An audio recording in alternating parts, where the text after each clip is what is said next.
बाबा बालकनाथ एक सिद्ध महायोगी थे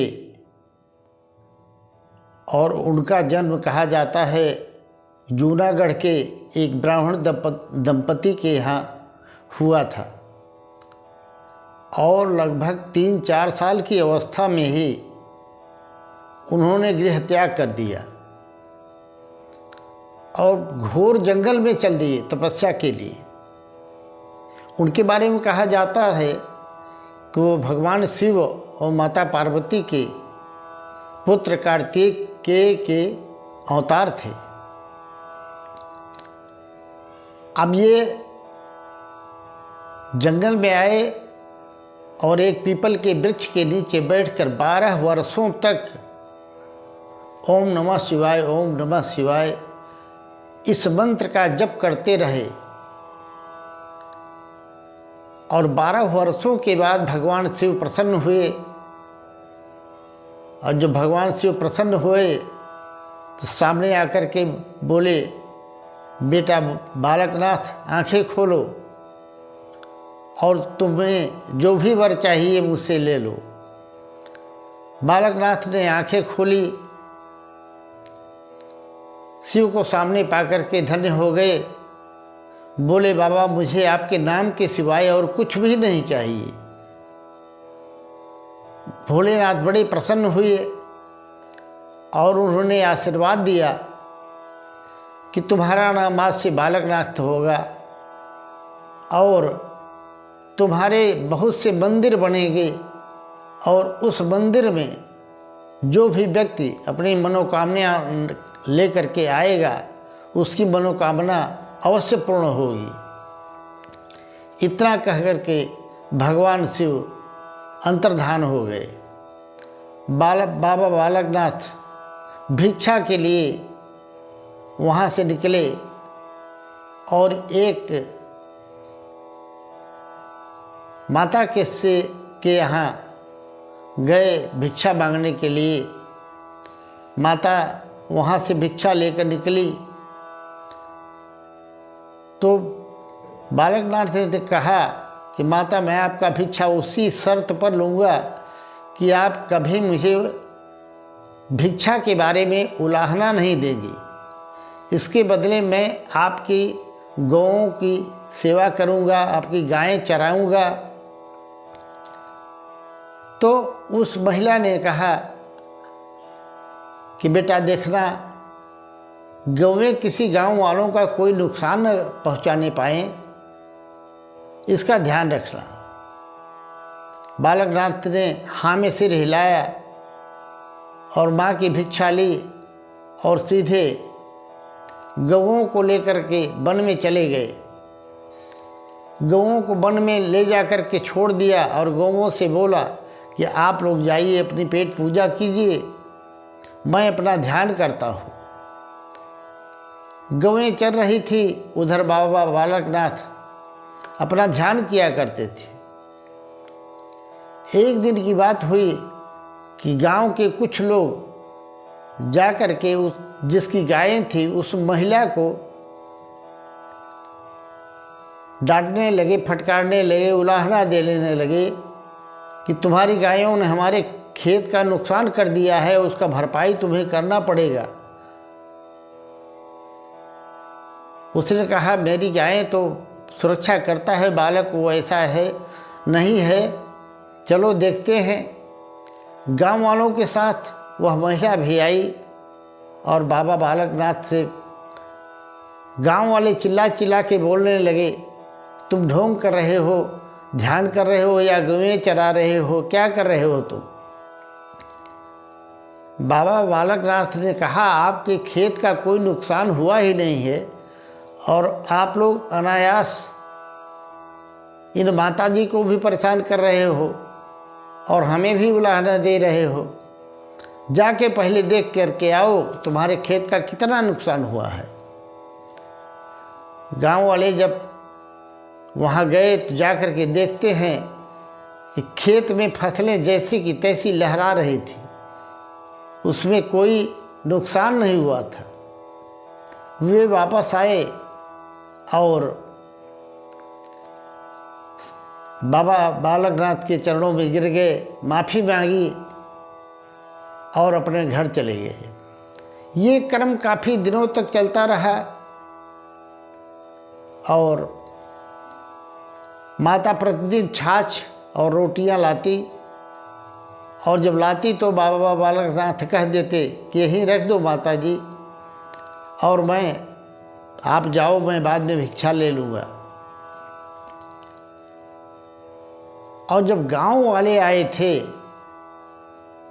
उसी समय माता के मुंह से निकल गया कि मैंने तुमको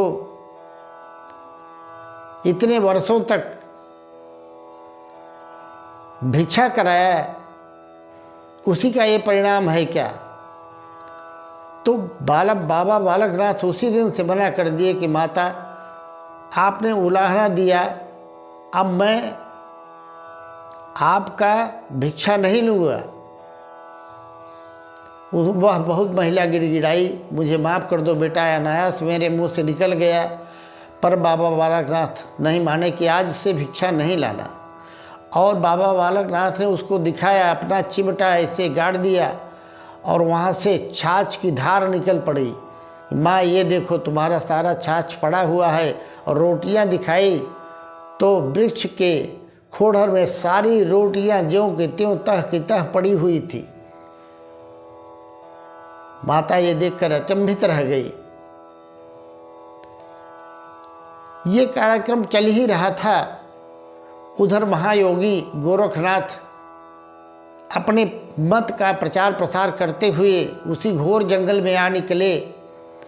आते आते जब शाम हो गई तो अपने एक शिष्य को गांव में भेजा भिक्षा के लिए।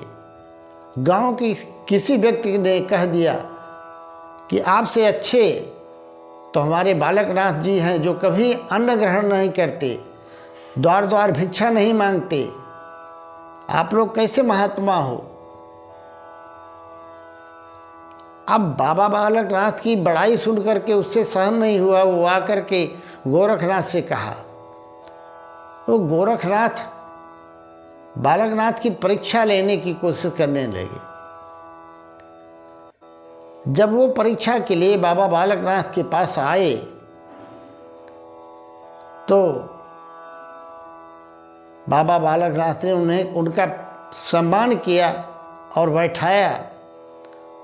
और गोरखनाथ ने कहा, हम लोगों को भूख लगी है, भोजन कराओ। बाबा बालकनाथ ने कहा, मैं भोजन तो करता नहीं, दुग्ध पान कराऊंगा। तो वो जाकर के गौ से एक कमंडल में जल लिया, दूध लिया, और दूध ले आकर के गोरखनाथ को थमाते हुए कहा कि इसका पान कीजिए। अब सभी सोच रहे थे कि एक कमंडल का जल, एक कमंडल का दूध कितने लोगों को पूरा होगा। पर गोरखनाथ ने जब पीना शुरू किया तो वो तृप्त हो गए, पर वो दूध कम नहीं हुआ। धीरे धीरे उनके 10-12 शिष्य जितने थे सबने दूध पिया, फिर भी वह दूध कम नहीं पड़ा।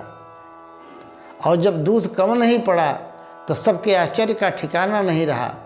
यह तो एक सिद्ध बालक है। और उसके बाद गोरखनाथ ने कहा कि अब तुम भी दूध पी लो। बालकनाथ ने भी दूध जैसे ही पिया वो दूध समाप्त हो गया। और वहाँ से विदा होकर के गोरखनाथ चल दिए। पर चलने लगे जब तो उनके मन में विचार आया, पता नहीं कहाँ से, कि ऐसा बालक तो मेरा शिष्य होना चाहिए। अब वो शिष्य बनाने के चक्कर में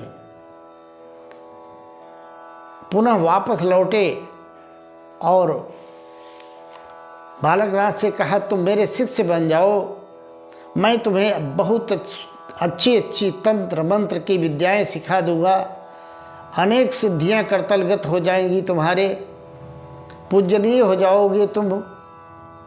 पर बालकनाथ ने कहा, मुझे रिद्धियों सिद्धियों से लेना देना क्या है?